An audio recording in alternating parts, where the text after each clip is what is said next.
पानावर लिहून घेतली, कारण असं वाटलं की सावित्रीबाई जसं हातात पुस्तक घेत होत्या तसं आज आपण घ्यावं मोबाईल ऐवजी. कवितेचं शीर्षक आहे सावित्री बोलते. लेकरांनो, मी तुमची आई सावित्री बोलते. लेकरांनो, मी तुमची आई सावित्री बोलते. माझ्या मनाचा दरवाजा आज तुमच्या समोर खोलते. महात्मा ज्योतिबा फुले माझे पती झाले माझे गुरु. महात्मा ज्योतिबा फुले माझे पती झाले माझे गुरु. संसारासह भिडेवाड्यामध्ये शिक्षण कार्य केलं सुरू. मुलींची शाळा या एकाच ध्येयाने मनात केलेलं घर.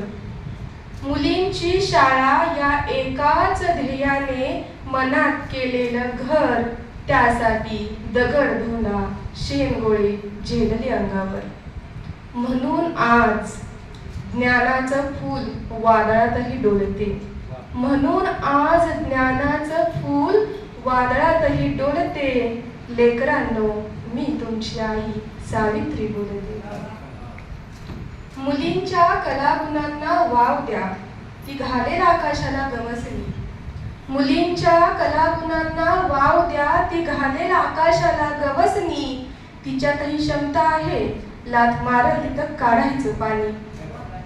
पोरींनो, शिक्षणासोबत संस्कारांमध्येही पडून देऊ नका खंड.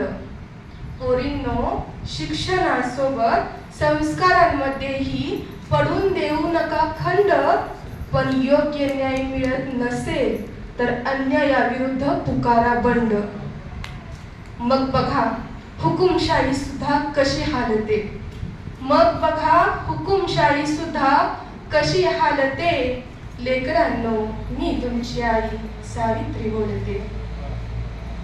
लेकींनो, फक्त चूल आणि मूल यातच अडकू नका. लेकींनो, फक्त चूल आणि मूल यातच अडकू नका. ज्ञानाच्या महासागरात रोज काहीतरी नवीन शिका. स्वातंत्र्य सन्मान मिळण्यासाठी विचार कर्तृत्व हवं करारी. स्वातंत्र्य सन्मान मिळण्यासाठी विचार कर्तृत्व हवं करारी. सकारात्मक विचारांचा पाया रुजवून तू घे भरारी. मग बघ तुला कोण कसं झेलते. मग बघ तुला कोण कसं झेलते. लेकरांनो, मी तुमची आई सावित्री बोलते. माझ्या मनाचा दरवाजा आज तुमच्या समोर खोलते. लेकरांनो, मी तुमची आई सावित्री बोलते. सावित्री बोलते. धन्यवाद.